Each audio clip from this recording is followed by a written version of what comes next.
First comment is your hand is inside Gambakwe. Only time will tell. I had so much respect for you, but now my inner mind and the voice of Jesus doubt you. You are killing and exposing yourself to your bosses. Jackpot, $100,000. Good man. Who is next? Because the way he is so privileged to know everything, doesn't it ring a bell? It does ring a bell. Panyaya comrade nyoka yemabono. Because Oga, your hands are there.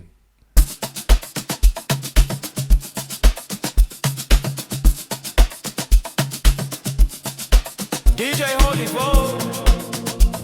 Yo! You're locked into Point 5 Creative Studios, where Africa stories aren't just told, they're produced.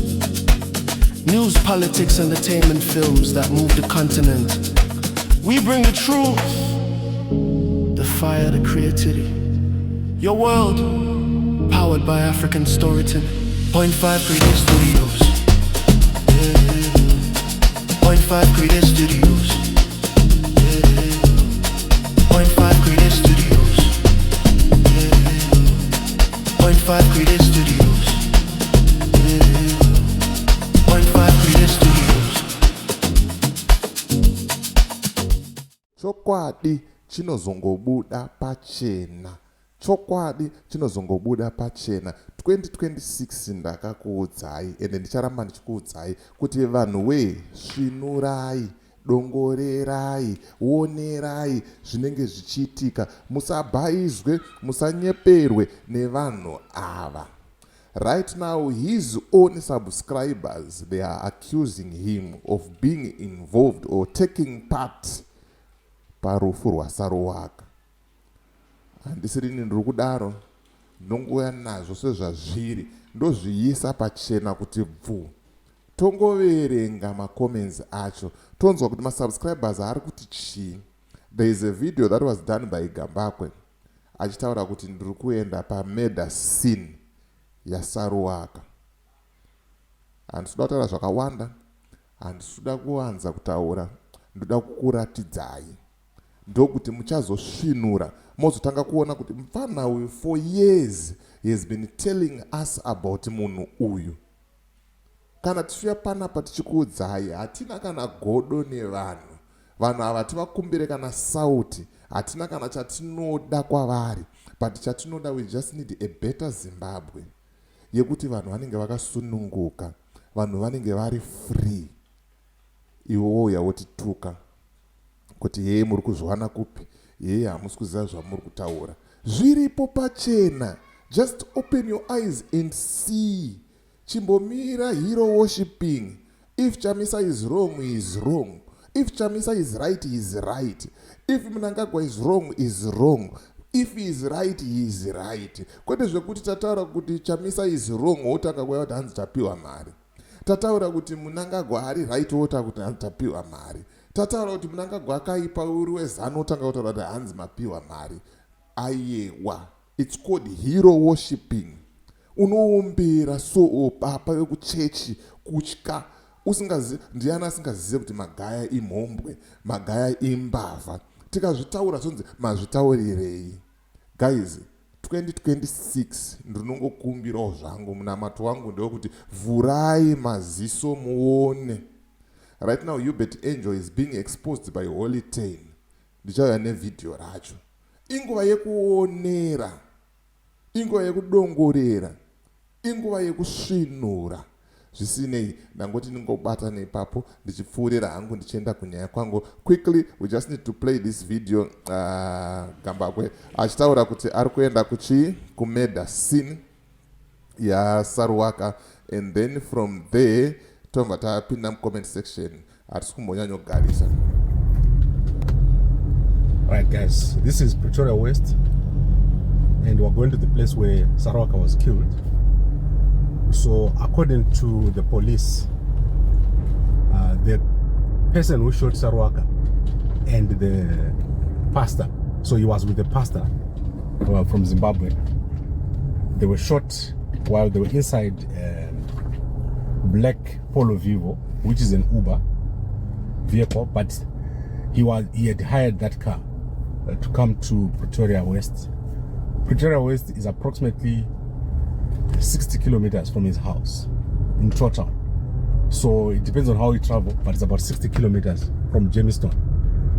So on arrival, they parked the car, and then someone came to the passenger side and shot them from outside. After shooting, the person ran away and left the cartridges on the floor. So there were spent cartridges on the floor of the outside the driver's side. So the person shot into the car from the driver's side, and Saruwaka was obviously, he passed away. At that particular moment, he was holding a laptop and a cell phone. And as it stands right now, we don't know where the cell phone and the laptop is, but we know that they shot him from outside. So now I'm going to the place where they were shot. So this is, I'm turning here, and then after we turn here, we're going to go to in 200 meters, turn left onto Quagga Road, M2. So, and we'll see what kind of area this is. So this is called Quagga Road. This area is called Quagga Road. In 600 meters, turn right onto Oluan Avenue. So this is the place here, and you can see that it's getting more and more isolated. It's more like a residential area. Right, pane nyaya yangu ndipapo apo pa comment section ndauya kuti ndikuratidzei muzvionere, regai tinyasoona kuti zviri kumbonzi chii apa. First comment zvikanzi your hand is inside Gambakwe, only time will tell. Ruoko rwako ruripo ipapa Gambakwe, but nguva ichataura. Zvikanzi you Gambakwe, you know what exactly happened to Saruwaka. Zvikanzi iwewe Gambakwe uri kutoziva kuti chii chakaitika kuna Saruwaka. Zvikanzi how do you know how all this happened and the place? How do you know how all this happened and the place? Hanzi waziva sei kuti ndo zvakaitika uyezve nenzvimbo yacho. Mva watoenda ipapo. Hey, mawana aya. Zvikanzi I had so much respect for you, but now my inner mind and the voice of Jesus doubt you. Ndaimbokuremekedza, ndichikukudza, ndichikusimbisa, ndichiti ndiwe chibaba chenhau, but nhasi izwi rangu remukati nemoyo wangu nevoisi repasi pasi pakadzika pemoyo rakukudhauta. Matauriro evanhu aya. Ndosaka ndakuudza kuti subscribers are pointing fingers, accusing Gambakwe. Are pointing fingers, accusing Gambakwe. How do you know all this area? Wena pardon. Wadziziva sei nzvimbo dzese idzi? Iwewe pardon. Wadziziva sei? Zvikanzi you are the CNN of your people. If you collide with the Mnangagwas to do half work, your days will be numbered.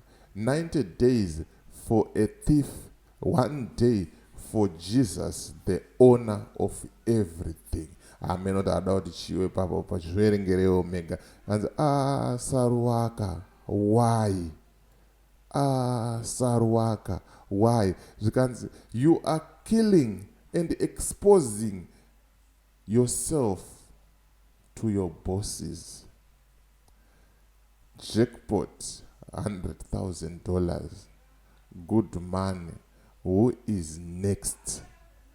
Hanzi uri kuuraya, womba wa expose. Uri kuzvi expose. you are killing and expose yourself to your boss. 100,000 here. Zvikanzi killer. Zvikanzi killer. Zvikanzi my suburb is very dangerous, especially the guys who rob the move with the vehicle. Okay. And my suburb is very dangerous, especially the guys who rob, they move with the vehicle. Right. But Gambakwe, if they were all dead in the shooting, how then did you know that Saruwaka was holding a cell phone and a laptop? Mubvunzo uri kuuya uyu. Mamunzwa Gambakwe achitaura kuti hanzi Saruwaka anga akabata cell phone nelaptop. Apa zviri kunzi vafurwa vese, vafa vese at the same time. How did you know? Mubvunzo uri kutaurwa necomment section iyi. Anditika zvikanzi the way he is so privileged to know everything, doesn't it ring a bell? It does ring a bell. Panyaya comrade nyoka yemabhono. Zvikanzi Oga, your hands are there. Oga, your hands are there. Maoko enyu aripo ipapapa. Anditika zvikanzi I don't trust you Gambakwe. Zvikanzi when he is responsible, what a pretender, mutengesi we struggle. He is pretending. And what a pretender, mutengesi we struggle. Zvikanzi Gambakwe, you know everything. Mwari vachabudisa chokwadi chese pachena. Gambakwe, you know everything. Mwari vachabudisa chokwadi chese pachena. Zvikanzi there is an open check. If you know, you know. Macomments aya ari kutaurwa nevanhu, mashoko ari kutaurwa nevanhu. So, who gave you that location, Gambakwe?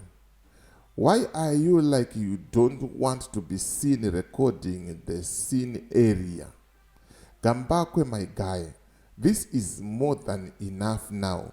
Nyoka, you went to the scene. Job Scala, you went to the scene. And now you are at Saruwaka's assassination scene. What's up with you, Gambakwe? Don't you think you are exposing yourself? What are you doing to all these scenes? Are you doing some rituals or what? Gambakwe ka mubvunzo. Hanzi kwese unenge uripo. Kwese unenge uripo. Zvikanzi God is watching. Zvikanzi Gambakwe, how do you know all this? How do you know all this? Uri kuzviziva sei? Zvikanzi so said, may his soul rest in peace. Ndiwe wakauraya. Gambakwe, Gambakwe, Gambakwe.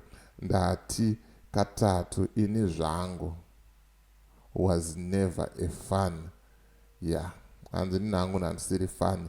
Mwari ndiye anoziva. Gambakwe, is very dangerous. Mashoko ari kubuda mu comment section yava Gambakwe. My subscribers avo, they are accusing him of taking part. Pane pango pakuti news tinodzida tinechida kuupdate vanhu tichida kuita sei, but you can't make content, you can't do that nerufu rwemumwe munhu, and yet you are the last person. Unotobreaka uchiti I was the last person to see Saruwaka. Zvakaoma. Chokwadi, one day, shinobuda pachena. It's for me, DJ Wally, and the rest of the crew behind the scenes. So it's bye for now. Let's meet in the next video.